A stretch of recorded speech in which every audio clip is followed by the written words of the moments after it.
A very good morning dear student.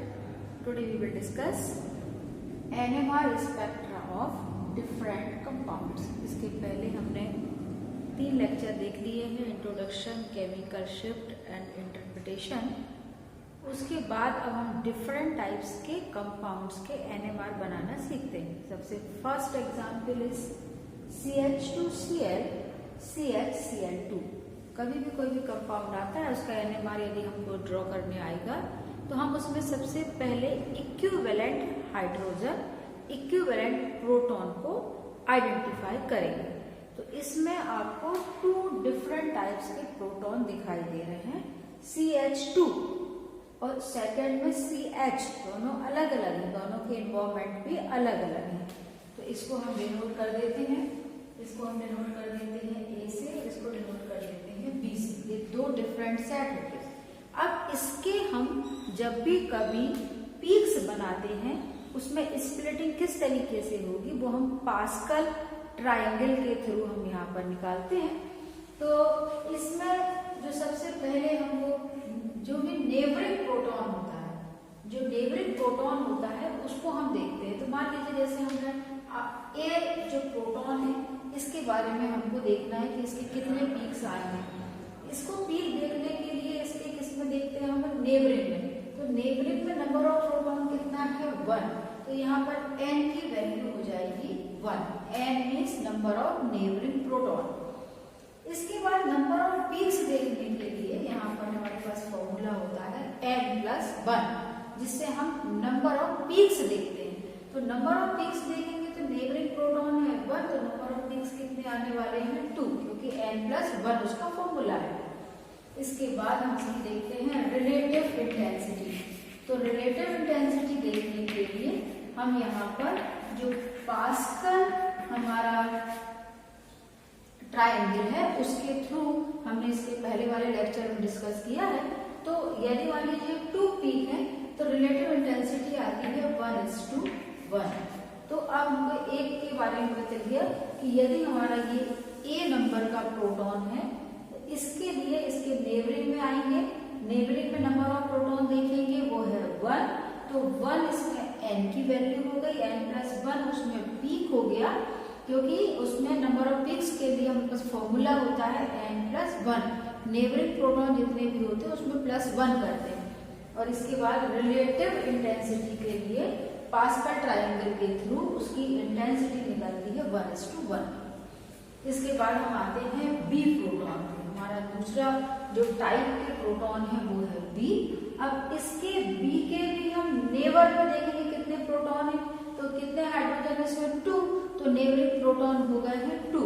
तो यहाँ पर नेबरिंग प्रोटॉन हो गए हैं 2। तो नंबर ऑफ पीक्स के लिए n+1 मीन्स आ गया 3।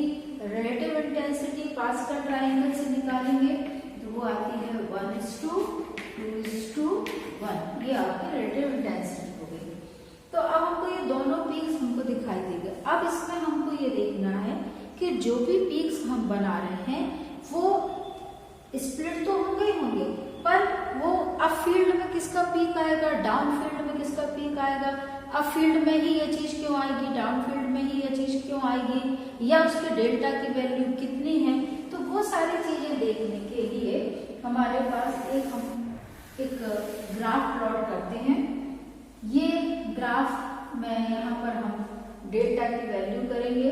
डेल्टा की वैल्यू यहाँ से 0 से लेकर के यहाँ तक 10 तक होता है। जो 0 है उसको हम अप फील्ड बोलते हैं, शील्डेड प्रोटॉन के लिए यहाँ पर आता है, और यहाँ पर ये डाउन फील्ड कहलाती है। और जितने भी डी शील्डेड प्रोटॉन जो होते हैं उनके यहाँ पर पीक हमको देखने को मिलते हैं, और ये 0 से लेकर के इस तरीके से 10 तक होता है। डेल्टा की वैल्यू को यहाँ पर जो भी हम TMS एक रेफरेंस होता है टेट्रामिथाइलसेलेन, उस टेट्रामिथाइलसेलेन के थ्रू हम इसको कंपेयर करते हैं, उससे कितना वो शिफ्ट हो रहा है उसको हम देखते हैं। तो यहाँ पर ये जो पीक है ये है TMS का, और TMS में हम यहाँ पर डेल्टा की वैल्यू 0 हम यहाँ पर लेते हैं। तो यहाँ पर TMS का वैल्यू हमने 0 मानी और इससे हम कंपेयर करते हैं। तो डेल्टा की वैल्यू निकालने के लिए जो दूसरे पीक्स हैं वो किस फील्ड पर आएंगे, किस डेटा वैल्यू पर आएंगे, तो उसको निकालने के लिए हमारे पास एक फॉर्मूला होता है VU minus VTMS upon V0। यहाँ पर ये अननोन कंपाउंड की फ्रीक्वेंसी है, ये TMS की फ्रीक्वेंसी है, और ये यहाँ पर जो भी हमने अप्लाइड फील्ड लगाई हुई है, जो भी हमने फील्ड मैग्नेटिक फील्ड लगाई हुई है अप्लाइड फील्ड, उसकी फ्रीक्वेंसी की ऑपरेटिंग फ्रीक्वेंसी कितनी है। तो यहाँ पर इन तीनों की वैल्यू को पुट करने से हमको डेल्टा की वैल्यू यहाँ पर कैलकुलेट कर सकते हैं। अब यहाँ पर दो पीक है, एक टू टाइम्स स्प्लिट होने वाला है, ये 3 टाइम्स स्प्लिट होने वाला है।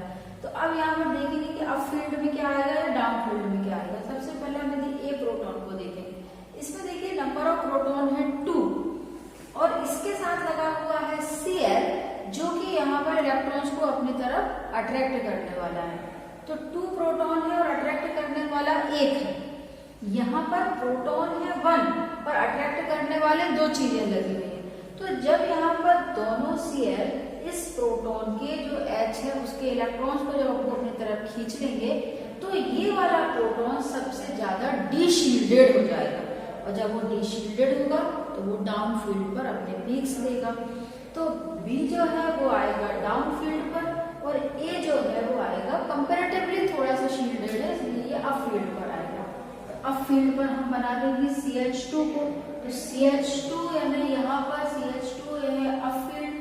तो इसको हम देखते हैं A से, A मतलब ये मतलब 1:1, तो यहाँ पर 1:1 का हमको एक यहाँ पर पीक मिला, और जो किसको शो कर रहा है, CH2 को शो कर रहा है, मतलब ये A को शो कर रहा है।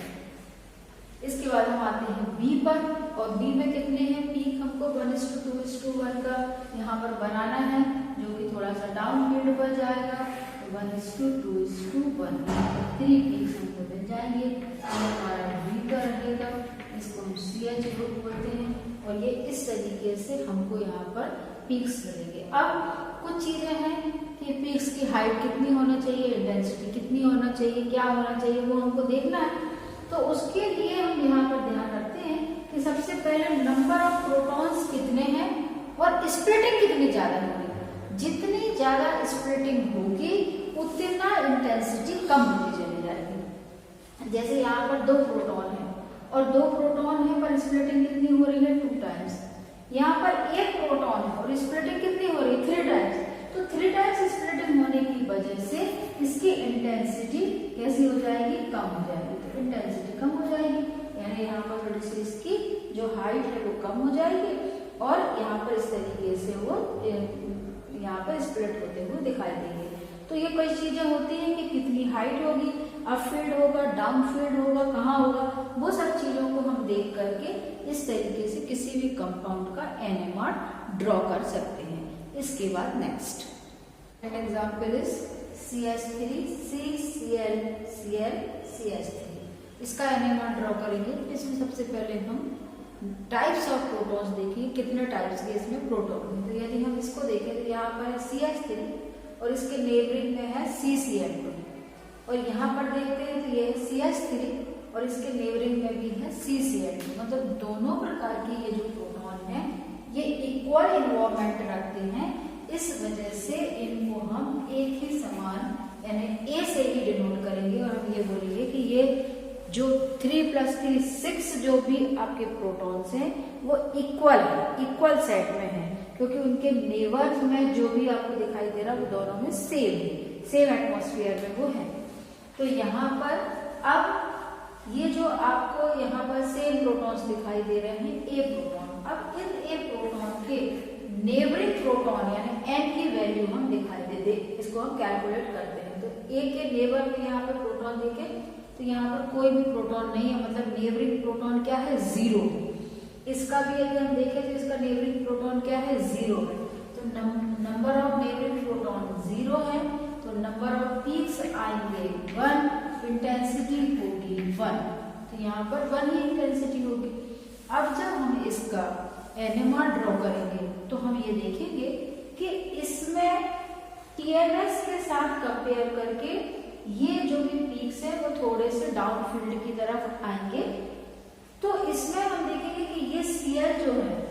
इलेक्ट्रॉन्स को अपनी तरफ अट्रैक्ट करते हैं, तो ये कुछ इलेक्ट्रॉन्स को अपनी तरफ अट्रैक्ट करेंगे तो वो थोड़ा सा डीशील्डेड हो जाएगा।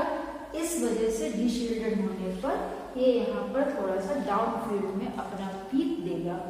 और इसमें नंबर ऑफ प्रोटॉन कितने हैं? 6 नंबर ऑफ प्रोटॉन है। स्प्लिट बिल्कुल नहीं हो रहा है, इसलिए थोड़ा सा डाउन फील्ड पर सिंगलेट में हमको यहाँ पर इसका ये NMR कुछ इस तरीके से दिखाई देगा। डेल्टा की वैल्यू कैलकुलेट करने के लिए ये फॉर्मूला में हम वैल्यू पुट कर देंगे और इस तरीके से TMS, चूंकि TMS टेट्रामेथाइलसिलेन में 12 प्रोटॉन्स हैं और 12 प्रोटॉन्स भी एक भी बार स्प्लिट नहीं होते, इस वजह से यहाँ पर ये बिल्कुल शील्डेड फील्ड में इंटेंस पीक मिलता है 12 प्रोटॉन का। अब यहाँ पर कितने प्रोटॉन? 6 प्रोटॉन है और ये भी स्प्लिट नहीं हो रहा है, तो इसका भी यहाँ पर एक सिंगलेट में सिंगल पीक मिलेगा। तो इस तरीके से इसका NMR बनेगा। इसके बाद नेक्स्ट कंपाउंड है CH3, CHCl, CH2Cl। इसमें भी हम सेट्स देखते हैं, इक्विवेलेंट प्रोटॉन के सेट। तो यहाँ पर ये CH3 है, इसके नेबल में CHCl है, तो यहाँ पर ये एक डिफरेंट सेट हो गया, ये भी एक डिफरेंट सेट का प्रोटॉन हो गया और ये भी एक डिफरेंट सेट के प्रोटॉन हो गया। मतलब प्रोटॉन इक्विवेलेंट है पर ये सेट अलग है। CH2 का सेट अलग, CH का सेट अलग, CH3 का सेट अलग, मतलब 3 टाइप्स के हमको यहाँ पर मिल गए। तो हम यहाँ पर A, B, C हम लिख सकते हैं। अब A पर हम फोकस करते हैं, तो A जो है उसके नेबर में, नेबर मतलब बिल्कुल एडजेसेंट, उसमें नंबर ऑफ नेबरिंग प्रोटॉन कितना है CH3 का? यहाँ पर 1। तो नंबर ऑफ नेबरिंग प्रोटॉन जो है वो 1 है। नंबर ऑफ पीक्स आएगा 2 क्योंकि n+1 करना है। Intensity is 1:1। इसके बाद सेकंड है बी में आप देखिएगा नंबर ऑफ नेबरिंग प्रोटॉन, तो यहाँ पर इस तरफ CH3 है और इसके साथ CH2 है, मतलब टोटल इसमें 5 यहाँ पर हमको प्रोटॉन दिखाई दे रहे हैं। CH3 और CH2, 3+2 यहाँ पर 5 होगा और इसमें जो इसकी पीक्स आएंगे वो 6 होंगे। अब 6 होने के बाद इसकी जब इंटेंसिटी हम निकालते हैं 1:5:10:2 5:1 ये आएगा इस तरीके से 1:5:10:10:5:1 आएगा। ये इस तरीके से इसकी इंटेंसिटी आएगी और 1 2 3 4 5 6 पीक्स में ये स्प्लिटिंग इसकी होगी। इसके बाद हम आते हैं C और C में है जो CH2 है, इसके नेबर में कितना है? 1 ही प्रोटॉन है, तो नेबरिंग प्रोटॉन हो गया इसका 1, इसलिए इसकी नंबर ऑफ पीक्स आ गया 2 और इंटेंसिटी जो आ गई वो आ गई 1:1। ये हो गया 3 टाइप्स के। अब इन तीनों में हम देखते हैं किसको अप फील्ड में बनाना है, किसको डाउन फील्ड में बनाना है। तो हम इसको देखेंगे कि सबसे ज्यादा डीशील्डेड कौन सा प्रोटॉन हमको दिखाई दे रहा है। सबसे पहले हम बात करते हैं यहाँ पर C में नंबर ऑफ प्रोटॉन है 2 और Cl है 1 जो कि उसको डीशील्डेड कर रहा है, इलेक्ट्रॉन्स को अपनी तरफ खींच रहा है, तो ये भी डीशील्डेड होगा। बट अगर हम इसको देखें, इसमें नंबर ऑफ प्रोटॉन है सब 1 और खींचने वाला भी 1, मतलब सबसे ज्यादा यदि डीशील्डेड होगा तो वो क्या होगा? CHCl, क्योंकि इसमें 1 प्रोटॉन को 1 क्लोराइड अपने तरफ, उसके इलेक्ट्रॉन्स को अपनी तरफ खींचेगा, उससे वो प्रोटॉन कैसा हो जाएगा? डीशील्डेड हो जाएगा। तो सबसे ज्यादा डीशील्डेड ये रहेगा। नंबर 1 पे हम रखेंगे जो कि डीशील्डेड का नंबरिंग कर रहे हैं यहाँ पर, तो ये डीशील्डेड है, तो नंबर 1 पे डीशील्डेड ये हो जाएगा। फिर उससे थोड़ा सा ज्यादा शील्डेड क्या हो जाएगा? यहाँ पर नंबर 2 में आएगा ये CH2Cl और सबसे ज्यादा शील्डेड। ये तीनों की बात करें, तीनों में कंपैरिजन कर रहे हैं हम, तो यहाँ पर 3rd नंबर पे यहाँ मतलब CH3 जो है वो सबसे ज्यादा शील्डेड है, मतलब वो अपनी पीक कहाँ पर देगा? अप फील्ड में देगा। तो अप फील्ड में देखते हैं, तो अब यहाँ पर CH3 क्या है? A है, इसकी कितना है? 1:1 का, तो यहाँ पर नंबर ऑफ प्रोटॉन है 3 और ये यहाँ से जो स्प्लिट हो रहे हैं वो 2 टाइम्स। तो यहाँ पर इसको हमने A बोल दिया, इसमें प्रोटॉन जो है वो CH3 प्रोटॉन है, उसका पीक हमको इस तरीके से मिला। फिर हम आते हैं B, इसके बाद A जो हो गया वो सबसे ज्यादा शील्डेड, फिर सेकंड नंबर पर किसका पीक आएगा CH2 का, वो थोड़ा सा उससे थोड़ा सा कम शील्डेड है और थोड़ा सा डीशील्डेड है, तो यहाँ पर C आ गया। अब C में देखिएगा 1:1 बनाना है, तो 1:1 बनाना है और नंबर ऑफ प्रोटॉन्स कितने हैं इसमें 2 है, तो नंबर ऑफ प्रोटॉन है 2 और स्प्लिट भी हो रहे हैं 2 टाइम्स।